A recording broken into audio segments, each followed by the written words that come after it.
Good afternoon to all of you. Voice audible है सबको? Indirect taxation आपका paper number 11 CA में inter group 2, ठीक है।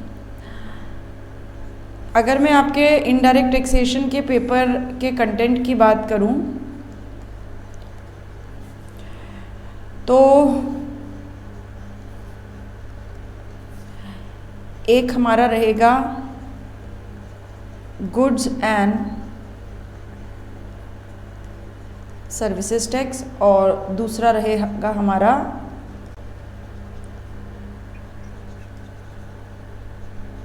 कस्टम्स एक्ट, ठीक है। गुड्स एंड सर्विसेज टैक्स रहेगा और कस्टम्स एक्ट रहेगा। हमारा जो जीएसटी का वेटेज है वो 80 मार्क्स है और हमारा जो कस्टम का वेटेज है वो 20 मार्क्स है, ठीक है। जीएसटी के पेपर का वेटेज, हमारा जीएसटी कंटेंट का वेटेज 80 मार्क्स और कस्टम एक्ट का जो वेटेज है वो हमारा 20 मार्क्स का है, ठीक है। अगर हम पेपर की बात करें तो क्वेश्चन नंबर 1 से लेके क्वेश्चन नंबर 7 ये जीएसटी का पेपर आता है, जिसे पेपर में पार्ट ए कहा जाता है। और क्वेश्चन नंबर 8 से लेके क्वेश्चन नंबर जो 10 है वो हमारा कस्टम रहता है, जिसे पार्ट बी कहा जाता है, ठीक है। जीएसटी के पेपर में जो क्वेश्चन नंबर 1 है और क्वेश्चन नंबर 2 से लेके क्वेश्चन नंबर 7 है, क्वेश्चन नंबर 1 जो है वो हमारा कंपलसरी क्वेश्चन रहेगा पेपर में। और इस कंपलसरी क्वेश्चन में आपको ऑब्जेक्टिव टाइप क्वेश्चंस मिलेंगे। ऑब्जेक्टिव टाइप क्वेश्चंस का मतलब एमसीक्यूज मिलेंगे, फिलअप्स मिलेंगे, ट्रू फॉल्स मिलेंगे, मैचिंग मिलेगा। और क्वेश्चन नंबर 2 to 7 इसमें से आपको करने होते हैं एनी 4, कोई भी 4 क्वेश्चन आपको करने रहेंगे। डिस्क्रिप्टिव क्वेश्चंस होते हैं, न्यूमेरिकल्स होते हैं। पार्ट बी की अगर हम बात करें,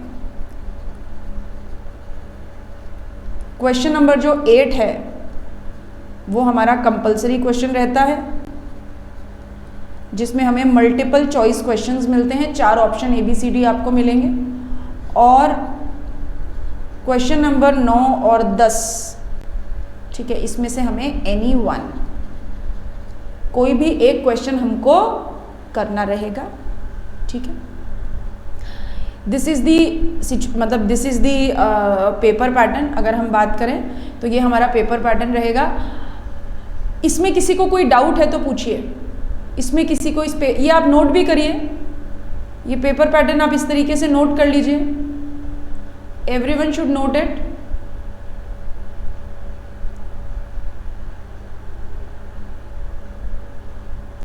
everyone should note it. I will scroll down. एक बार आप इसे नोट कर लीजिए, फिर मैं स्क्रॉल डाउन कर देती हूँ।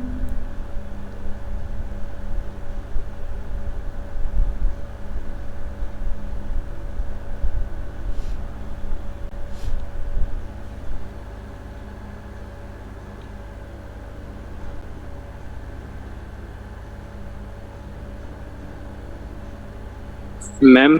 हाँ जी, बोलिए ऋषभ। मैम, ये जीएसटी के पार्ट ए में जो क्वेश्चन नंबर 1 है, इसमें ये ऑब्जेक्टिव कितने क्वेश्चंस आते हैं? ये आपको है ना 20 नंबर के क्वेश्चंस मिलेंगे। ओके मैम, ठीक है ना। और यहाँ पे 5 नंबर के, कस्टम में 5 नंबर के, मतलब ये जो पोर्शन होता है each question carry 15 marks.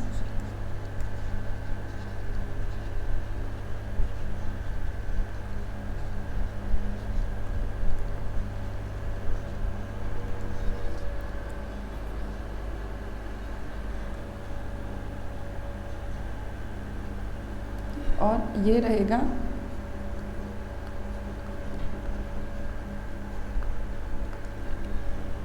20 marks.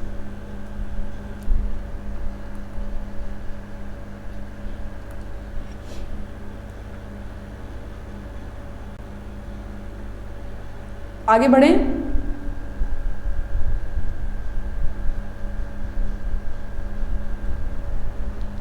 इस पेपर पैटर्न में किसी को कोई डाउट है?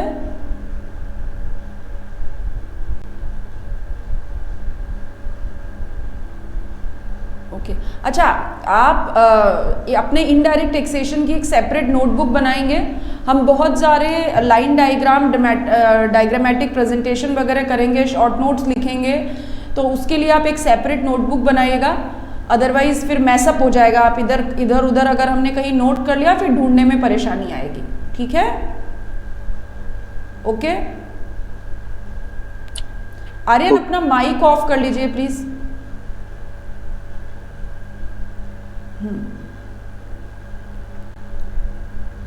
चलिए अब आगे बढ़ते हैं। Yes, everyone has noted it? सबने नोट कर लिया इसको?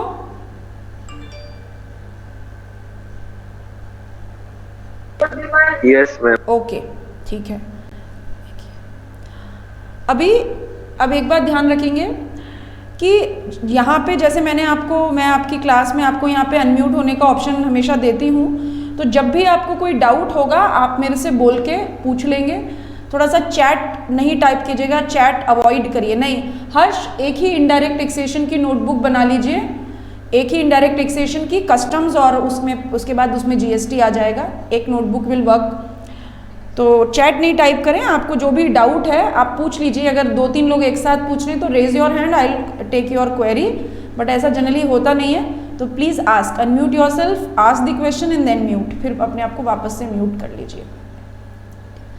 चलिए, तो अब हम आज से कस्टम शुरू करने वाले हैं, और कस्टम शुरू करने के पहले मैं आपको हमारे थोड़ा सा टैक्स क्या होता है, कॉन्स्टिट्यूशनल टैक्स स्ट्रक्चर के बारे में हम थोड़ा सा बात करेंगे, और उसके साथ हम हमारा कस्टम लॉ स्टार्ट करेंगे। तो सबसे पहले मैं आपसे बात करती हूँ कि what is the meaning of tax. ये शब्द हम यूज़ करते हैं, टैक्स का मतलब क्या होता है ये बताइए मुझे। What is the meaning of tax? Anyone can answer, जो भी आपको पता है। कौन बताएगा what is the meaning of tax?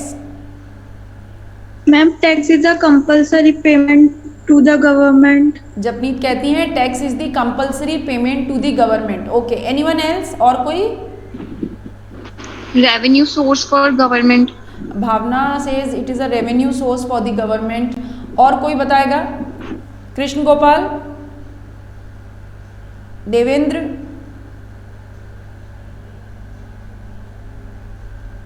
Vanshita? Ma'am, tax is a financial compulsory charges which was taken, मतलब वो गवर्नमेंट को हमें पे करनी पड़ती है।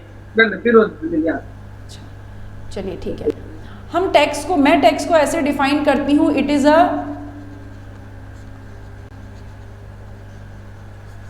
Compulsory extortion of money. Tax compulsory तरीके से की गई पैसे की वसूली है। ठीक है, जब मैं कहती हूं टैक्स कंपल्सरी तरीके से की गई पैसे की वसूली है, इसका मतलब क्या हर कंपल्सरी पैसे की वसूली को हम टैक्स कहते हैं?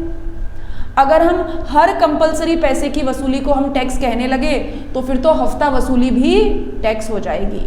तो compulsory extortion of money tax है, लेकिन अंडर एनी लॉ, किसी कानून के तहत की गई पैसे की वसूली को टैक्स कहा जाता है। किसी कानून के तहत की गई पैसे की वसूली को टैक्स कहा जाता है।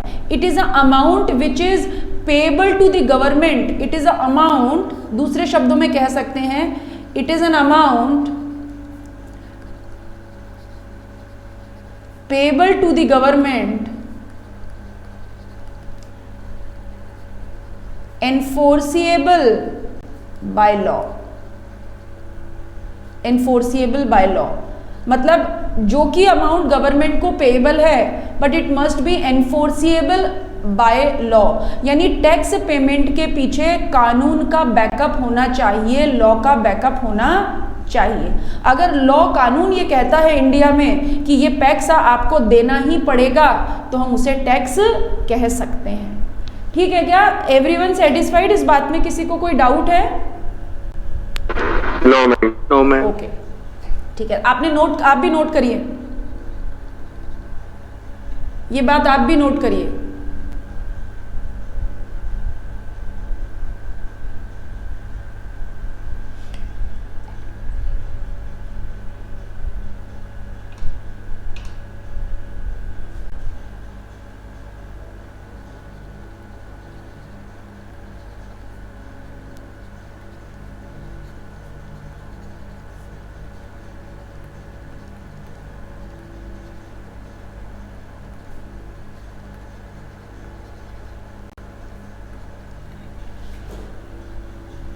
नोट कर लिया? नोटेड?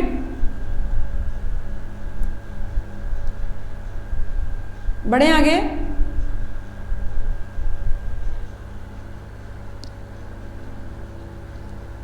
Everyone noted?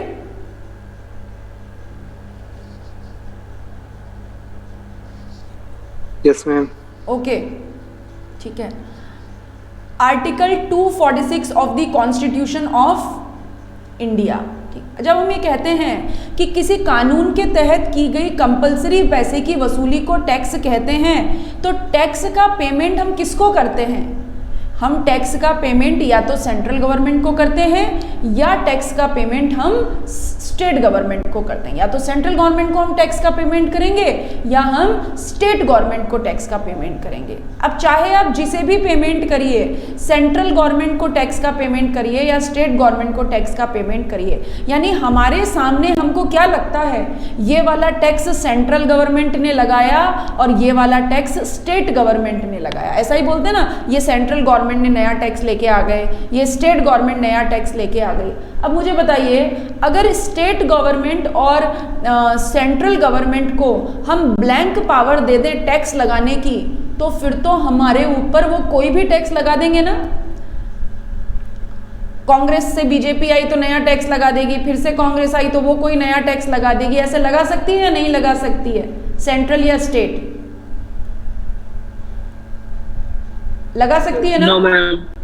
तो article 246 of the constitution of India, भारतीय संविधान का आर्टिकल 246 क्या बोलता है कि भारत में no tax shall be levied और कलेक्टेड बाय सेंट्रल गवर्नमेंट और state government unless authority given by law। कोई भी टैक्स सेंट्रल गवर्नमेंट या स्टेट गवर्नमेंट के द्वारा ना तो लेवी किया जा सकता है, ना तो हम पे इम्पोज किया जा सकता है, ना ही कलेक्ट किया जा सकता है, जब तक कि सेंट्रल गवर्नमेंट या स्टेट गवर्नमेंट को ऐसी पावर लॉ के द्वारा न दे दी जाए। यानी सेंट्रल गवर्नमेंट और स्टेट गवर्नमेंट को कौन एम्पावर करता है भारत में टैक्स लगाने के लिए? लॉ, कानून एम्पावर करता है। ठीक है, अब दूसरा सवाल ये आता है, पर सेंट्रल गवर्नमेंट और स्टेट गवर्नमेंट ही तो कानून बनाने वाली हैं, तो अगर लॉ सेंट्रल गवर्नमेंट और स्टेट गवर्नमेंट को एम्पावर कर रहा है तो फिर तो कोई मतलब ही नहीं हुआ ना इस बात का, क्योंकि सेंट्रल गवर्नमेंट और स्टेट गवर्नमेंट ही कानून बनाती है और कानून ही उनको पावर देता है। ये तो एक ही बात हो गई कि मेरा घर पोस्ट ऑफिस के सामने है और पोस्ट ऑफिस मेरे घर के सामने। ये तो ऐसे वाली बात हो गई कि सेंट्रल गवर्नमेंट और स्टेट गवर्नमेंट हम पर टैक्स लगाएगी और उनको पावर कानून देगा और कानून भी सेंट्रल गवर्नमेंट या स्टेट गवर्नमेंट ही बनाएगी। ठीक है, तो इस बात के लिए एक और आर्टिकल 265 ऐड किया गया। कौन सा वाला? Article 265 of the constitution of India. अब ये आर्टिकल क्या होते हैं? भारतीय संविधान कॉन्स्टिट्यूशन ऑफ इंडिया जिन हिस्सों में बटा हुआ है उन्हें आर्टिकल्स कहा जाता है, हिंदी में अनुच्छेद कहा जाता है। तो भारतीय संविधान जिन पार्ट्स में बटा हुआ है that is called articles. Article 265 of the constitution of India क्या कहता है? Power to enact law and levy of taxes shall be in a manner as provided under Schedule 7 of the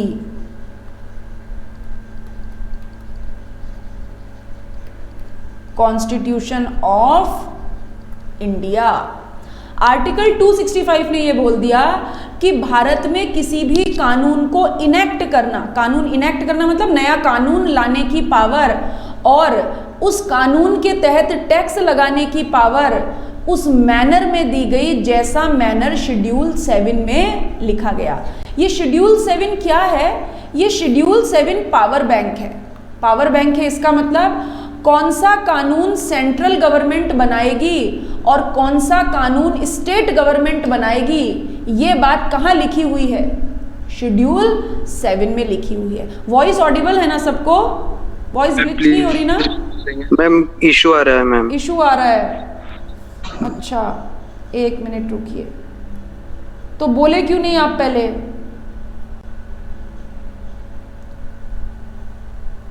फिर आधी अधूरी बोल रहे थे मैम।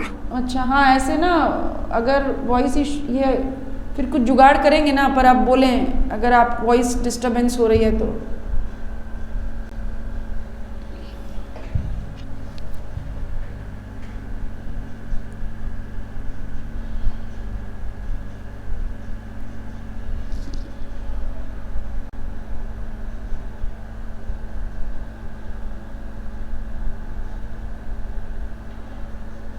नाउ ओके, अभी आ रही है वॉइस प्रॉपर?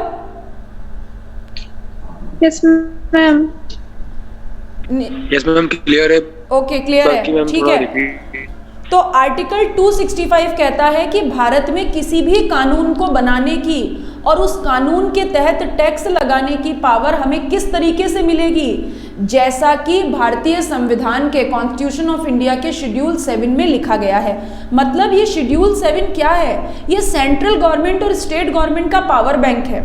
कौन सा कानून सेंट्रल गवर्नमेंट लाएगी और कौन सा कानून स्टेट गवर्नमेंट, कौन सा टैक्स सेंट्रल गवर्नमेंट लगाएगी और कौन सा टैक्स स्टेट गवर्नमेंट लगाएगी, ये सब शेड्यूल 7 में लिखा हुआ है। क्योंकि अगर ऐसा न लिखा हो शेड्यूल 7 में, अगर सेंट्रल गवर्नमेंट और स्टेट गवर्नमेंट की पावर को बाइफरगेट न किया जाए, फिर तो क्या होगा? ममता दीदी और मोदी जी तलवार लेके खड़े हो जाएंगे या नहीं हो जाएंगे? पावर का बाइफरकेशन इंडिया में जरूरी है या नहीं है? सेंट्रल और स्टेट के बीच में जरूरी है मैम। बिल्कुल बहुत जरूरी है, क्योंकि नहीं तो फिर ममता दीदी और मोदी जी तलवार लेके खड़े हो जाएंगे। तो ऐसा लड़ाई, ऐसा झगड़ा कॉन्स्टिट्यूशन ऑफ इंडिया नहीं चाहता। तो कॉन्स्टिट्यूशन ऑफ इंडिया ने एक शेड्यूल 7 का सिस्टम क्रिएट किया। ठीक है, शेड्यूल 7 पे हम बात करते हैं। ये दोनों पॉइंट आपने नोट करिए, आप जो मैंने लिखे हैं।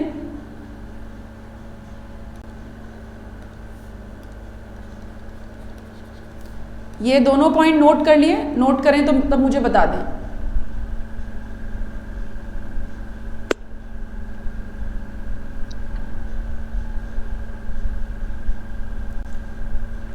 यस मैम हो गया। ओके हो गया, ठीक है। तो चलिए अब शेड्यूल 7 ड्रॉ करेंगे, मेरे साथ साथ आप भी ड्रॉ करेंगे। ड्रॉ करिए, उसके बाद समझ लेते हैं फिर क्या है ये।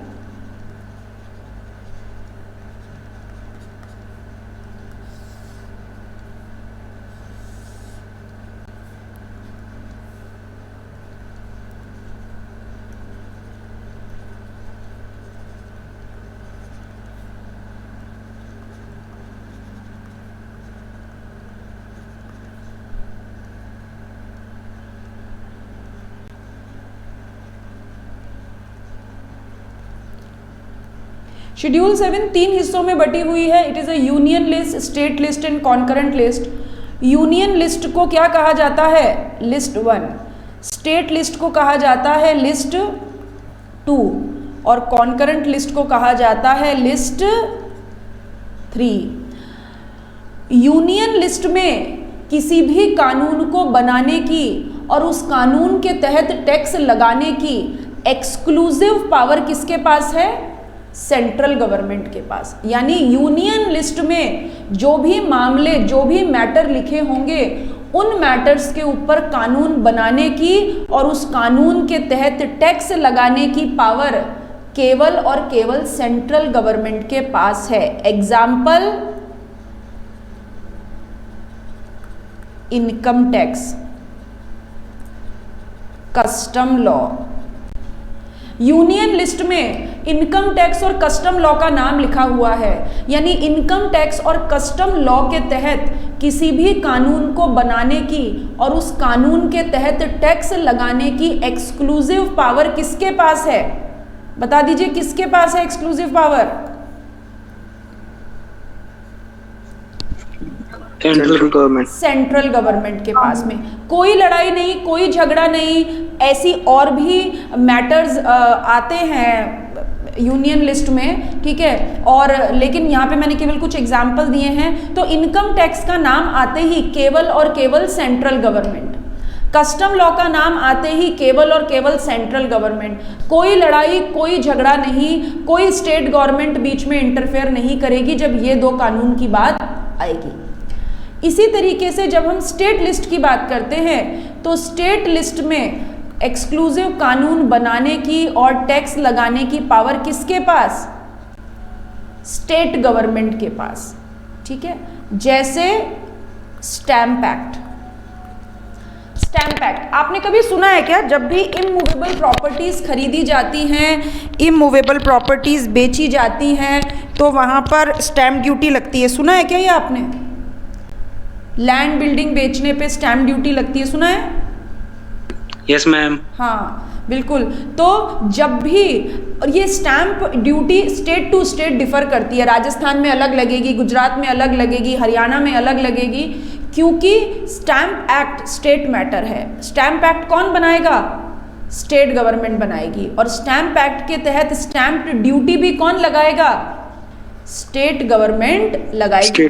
हाँ, इसमें सेंट्रल का कोई झगड़ा, कोई इंटरफेरेंस नहीं है, ठीक है। और तीसरा नंबर आएगा हमारा कॉन्करेंट लिस्ट का। और कॉन्करेंट लिस्ट है हम साथ साथ हैं मतलब कॉन्करेंट लिस्ट में कानून बनाने की और टैक्स लगाने की पावर, या यूं कह दीजिए, रिवाइज करती हूं अपने स्टेटमेंट को, कॉन्करेंट लिस्ट में कानून बनाने की, ध्यान से सुनिएगा मेरी बात, कॉन्करेंट लिस्ट में कानून बनाने की पावर सेंट्रल एंड स्टेट दोनों के पास है। यानी जो मैटर कॉन्करेंट लिस्ट में आएंगे उनके ऊपर कानून कौन बनाएगा? Central government and state government both. Example, forest income. Forest income से रिलेटेड कोई भी कानून होंगे तो central government and state government मिलकर कानून बनाएगी। कॉन्करेंट लिस्ट के तहत टैक्सेशन लॉज नहीं आते, यानी कॉन्करेंट लिस्ट में जो भी मैटर्स होंगे उनके तहत टैक्स नहीं लगाया जा सकता। जो टैक्सेशन लॉज होते हैं वो कॉन्करेंट लिस्ट में नहीं आते। यानी टैक्सेशन लॉज किस में आएंगे? या तो यूनियन लिस्ट में आएंगे या स्टेट लिस्ट में आएंगे, ठीक है। टैक्सेशन लॉज किस में आएंगे? या तो यूनियन लिस्ट में आएंगे टैक्सेशन लॉज, या स्टेट लिस्ट में आएंगे टैक्सेशन लॉज, ठीक है। तो अब ये चार्ट पढ़ के आपको ये बात समझ में आ गई ना कि इंडियन कॉन्स्टिट्यूशन में सेंट्रल और स्टेट के बीच में पावर्स का क्लियर कट बाइफर्गेशन है। कोई एम्बिगिटी नहीं है, कोई ओवरलैपिंग नहीं है, कोई लड़ाई नहीं, कोई झगड़ा नहीं, सबको सबकी जगह संविधान ने, कॉन्स्टिट्यूशन ने बताई हुई है। इस बात को शेड्यूल 7 को स्क्रीन पे देख के आपके दिमाग में कोई क्वेश्चन आता है तो पूछ लीजिए। ये बहुत बेस है आपका कि जब हम टैक्सेशन लॉ पढ़ने जाते हैं, कोई भी टैक्सेशन लॉ हम पढ़ें, तो ये एक बेसिक अंडरस्टैंडिंग हमारे दिमाग में हमेशा होनी चाहिए, अब एक बात मुझे बताइए, इस शेड्यूल 7 के सिस्टम को पढ़ने के बाद हमें ये क्लैरिटी आती है ना कि सेंट्रल गवर्नमेंट, स्टेट गवर्नमेंट मन मर्जी का टैक्स हमारे पे नहीं लगा सकती। सेंट्रल गवर्नमेंट और स्टेट गवर्नमेंट वही कानून बनाएगी, वही टैक्स हम पे लगाएगी जो पावर उनको किसने दी है? शेड्यूल 7। कॉन्स्टिट्यूशन ने, शेड्यूल 7 एक ही बात है, कॉन्स्टिट्यूशन। क्योंकि कॉन्स्टिट्यूशन क्या है? Constitution is mummy of all laws. सारे कानून कॉन्स्टिट्यूशन के बच्चे हैं। कॉन्स्टिट्यूशन सबकी मम्मी है। सारे कानून भारत में कॉन्स्टिट्यूशन के तहत बनाए जाते हैं, संविधान के तहत बनाए जाते हैं। आगे बढ़े क्या? Yes ma'am. टेबल नोट कर ली। इस टेबल में एक नंबर लिख लीजिए, एंट्री नंबर 83। क्या लिख लेंगे? Entry number 83।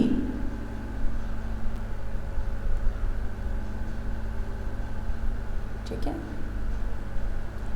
अब मैं आगे बात करूंगी आपसे क्या होती है ये एंट्री नंबर 83। केवल अभी आप लिख लीजिए एंट्री नंबर 83।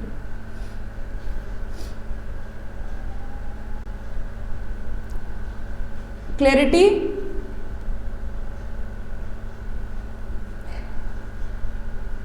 Yes ma'am. ठीक है, चलिए अब एक बात मुझे बताइए, आपने दो नाम सुने होंगे। आपने एक टैक्स सुना होगा और एक ड्यूटी सुना होगा। ये दो शब्द सुने आपने, tax and duty. Income tax, goods and service tax, stamp duty, custom duty. What is the difference between tax and duties? क्या डिफरेंस है टैक्स एंड ड्यूटीज में? कोई भी गैस हो सकता है, आपको सही पता हो या नहीं पता हो, कोशिश करें। What is the difference between a tax and duties? क्या अंतर होता होगा टैक्स और ड्यूटीज के बीच में? हर्ष?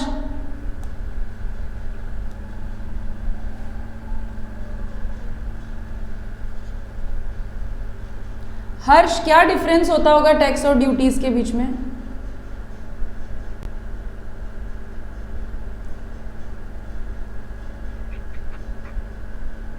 टैक्स कंपल्सरी देना पड़ता है, अगर कोई स्पेसिफिक अपन सर्विस लेते हैं तो उसके ऊपर लगता है। अच्छा, ओके, ठीक है। Tanishq? Ma'am duty on goods.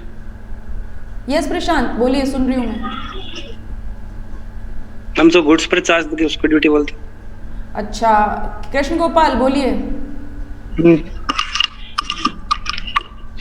Shailesh आप बोलेंगे? टैक्स एक ऑब्लिगेशन है।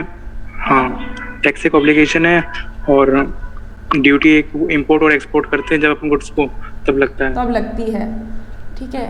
पर जब प्रॉपर्टी खरीदते बेचते हैं तब स्टैम्प ड्यूटी भी तो लगती है।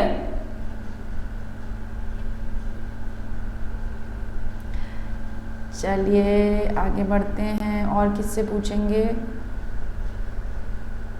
भावना? Yes Bhavna, what is the difference between taxes and duties? वही मैम, टैक्स एक कंपल्सरी पेमेंट होता है और ड्यूटी भी कंपल्सरी होता है। ऐसा तो ड्यूटी भी कंपल्सरी होता है, बिल्कुल। Vanshita?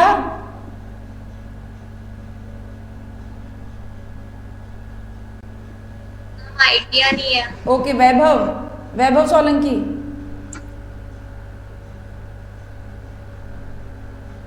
No idea ma'am. Okay, चलो कोई बात नहीं, ठीक है।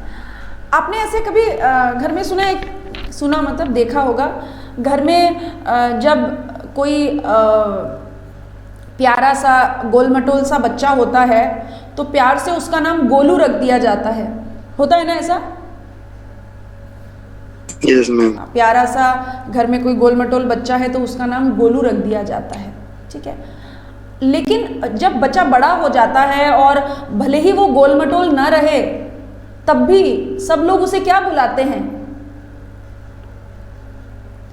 बच्चा बड़ा हो गया, now he is no more गोलमटोल, but still what everyone calls. Ma'am voice break हो रही है। मैम वॉइस ब्रेक हो रही है, जस्ट अ मिनट।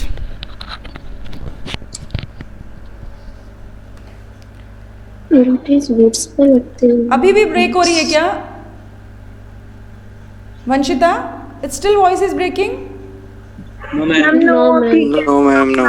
ओके, तो हाँ मैं बोल रही थी, मैं आपसे पूछ रही थी, बच्चा बड़ा हो गया, now he is no more गोलमटोल काइंड ऑफ, स्टिल क्या बोलेंगे एवरीवन, क्या बोलेंगे उसे? अभी भी गोलू ही बोलते हैं ना?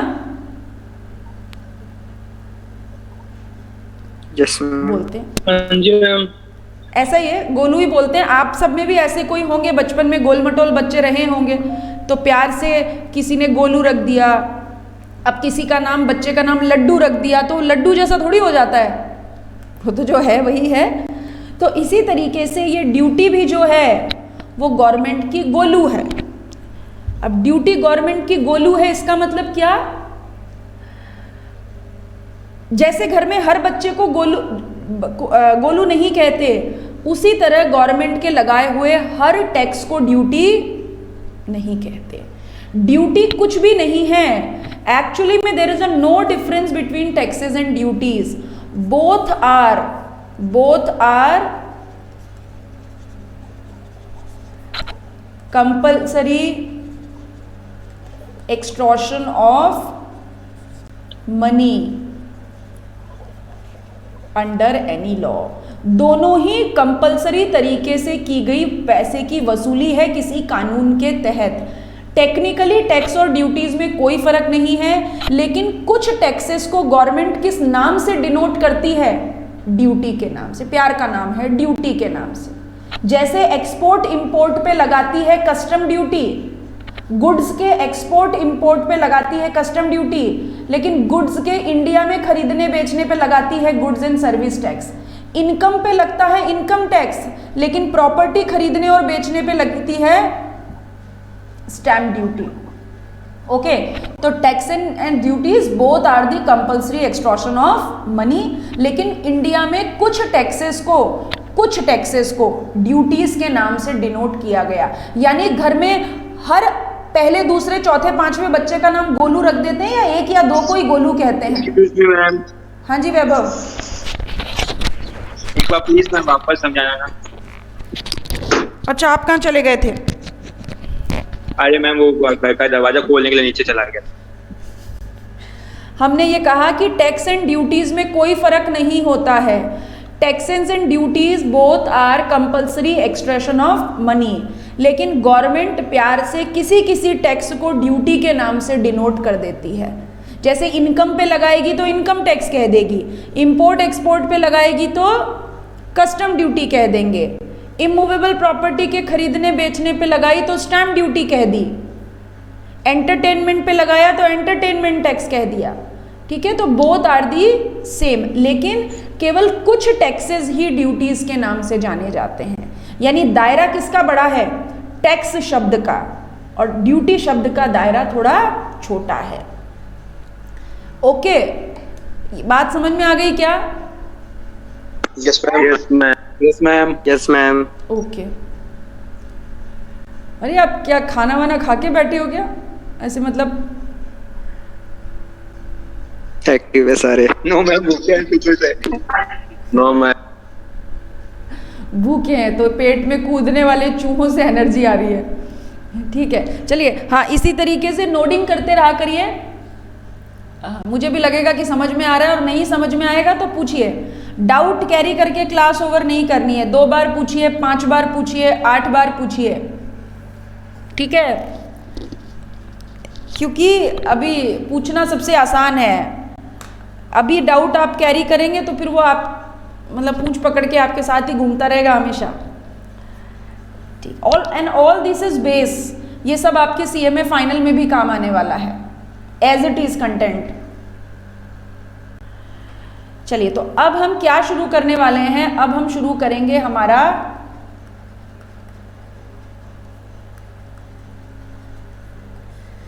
Custom law.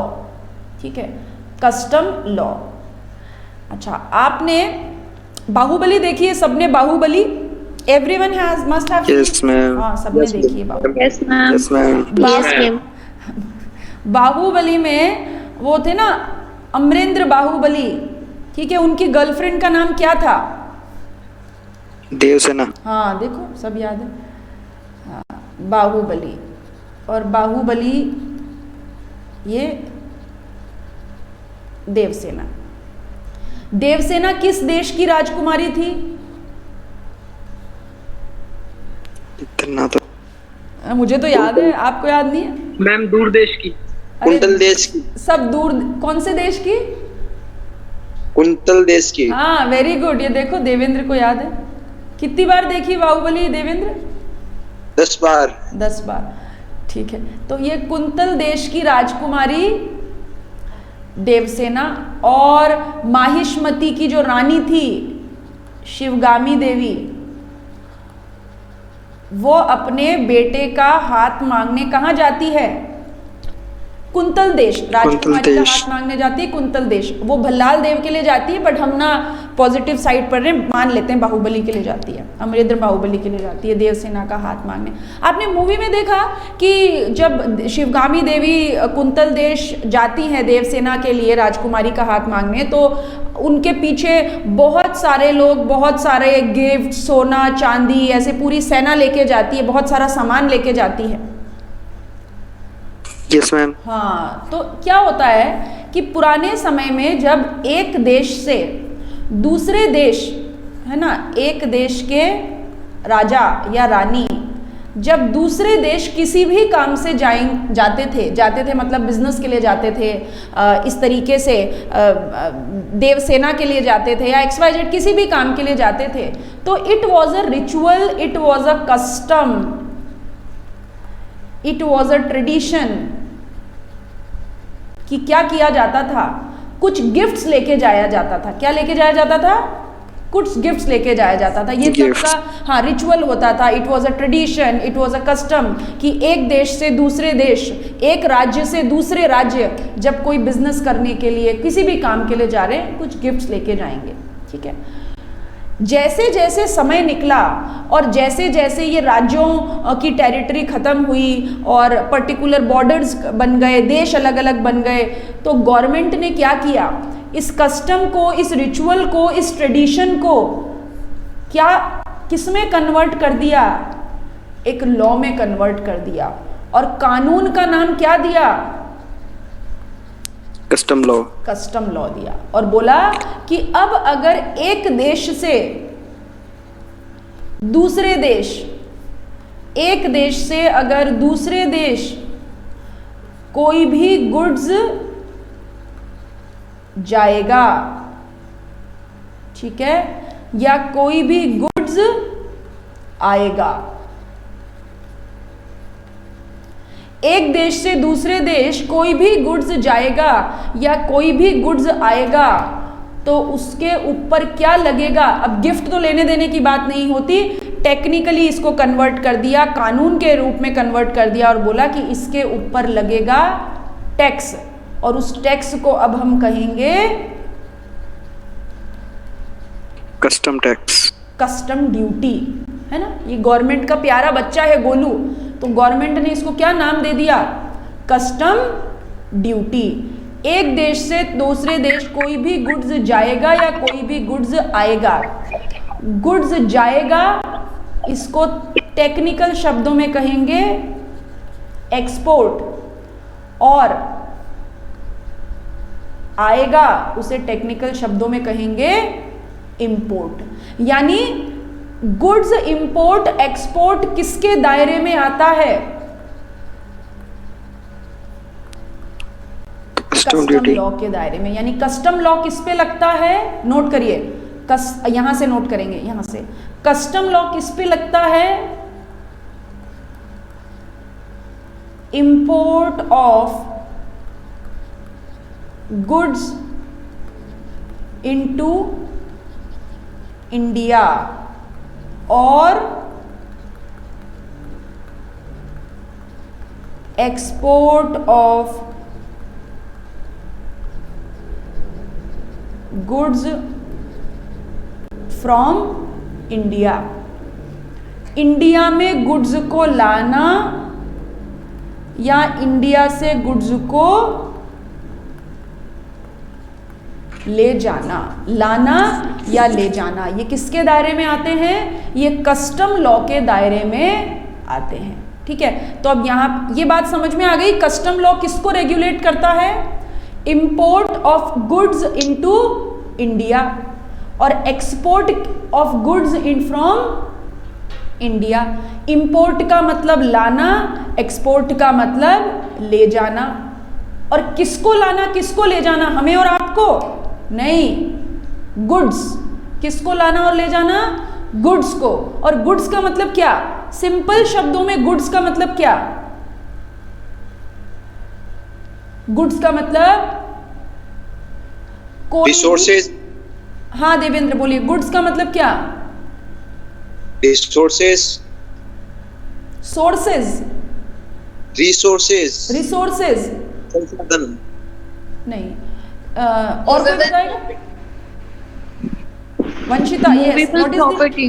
अच्छा, भावना बोल रही है। भावना, यस भावना बोलिए।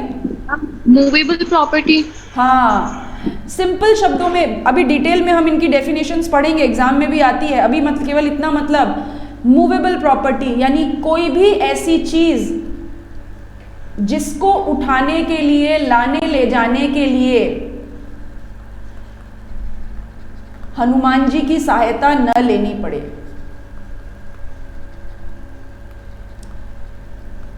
कल हनुमान जयंती थी, आपको पता है ना? Yes ma'am. तो यस मैम। हनुमान जी तो किसी को भी उठा सकते हैं ना? इमूवेबल चीजों को हम और आप उठा सकते हैं क्या? संजीवनी पहाड़ को कौन उठा सकता है, हम और आप या हनुमान जी? हनुमान जी। हनुमान जी। लेकिन कैमरे को, मोबाइल को, लैपटॉप को, किताबों को, कपड़ों को, इन्हें हम और आप उठा सकते हैं। तो हम यहाँ पे इजीली हैंडी मूवेबल थिंग्स की बात कर रहे हैं, जिनको लाने ले जाने के लिए हनुमान जी की सहायता न लेनी पड़े। ये एग्जाम में नहीं लिख के आना है हनुमान जी की सहायता न लेनी पड़े, ये मेरे आपको मतलब इजीली चीजें रिकॉल रहे, रिमेंबर हो जाए, उसके लिए। ओके। इंडिया, इंडिया का मतलब क्या? मेरा भारत महान। लेकिन भारतीय सीमा को कस्टम लॉ ने कैसे डिफाइन किया, ये हम कल की क्लास में कंटिन्यू करेंगे। आज हमने केवल क्या डिस्कस किया कि custom law import of goods into India पे लगता है और export of goods from India पे लगता है। यानी कस्टम लॉ लगने के लिए 3 बातें जरूरी है। क्या जरूरी है? पहली बात, या तो इंपोर्ट हो या फिर एक्सपोर्ट हो। किसका हो? गुड्स का हो। या तो इंडिया से हो या इंडिया में हो, या तो इंडिया से इंपोर्ट हो या इंडिया में इंपोर्ट हो। बात समझ में आ गई क्या? Yes ma'am. किसी को कोई डाउट? Yes ma'am. कुछ कंफ्यूजन? ओ भाई, किस? No ma'am.